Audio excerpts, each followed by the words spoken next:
For the second straight time, Red Bulls have been shut out in an MLS game. A 1-0 loss to the Chicago Fire in a matinee at Bridgeview on Saturday. Alongside Shep Messing, I'm Steve Cangelosi. We had the call on MSG. There is a malaise about this attack that has to be corrected by this New York team. The only good news, it's very early in the year in their efforts to do that.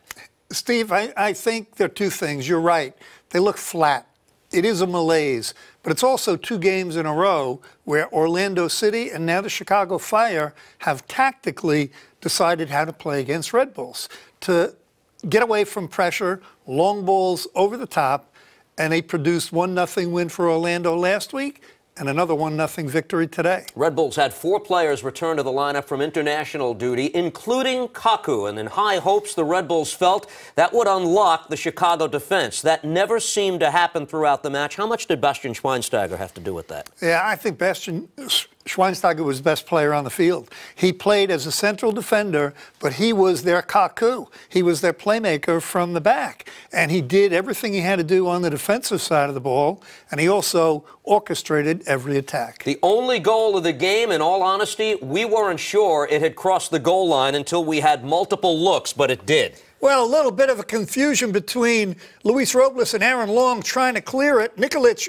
bikes it over, and it ends up hitting the post, going off Tim Parker. Nothing he could do, and that was the winning goal. Own goal against Tim Parker. Luis Robles makes the argument, but Chicago would go on to celebrate the 1-0 win. Red Bulls had just returned Kemar Lawrence to the lineup after he played for his national team, Jamaica, and he was subbed out in the second half with what was apparently some sort of lower body injury. We'll find out more in the week, but this is a frustrating chapter again involving one of the best players, if not best, outside backs in MLS. Well, I think we've talked, Steve, about quality of the depth of the roster.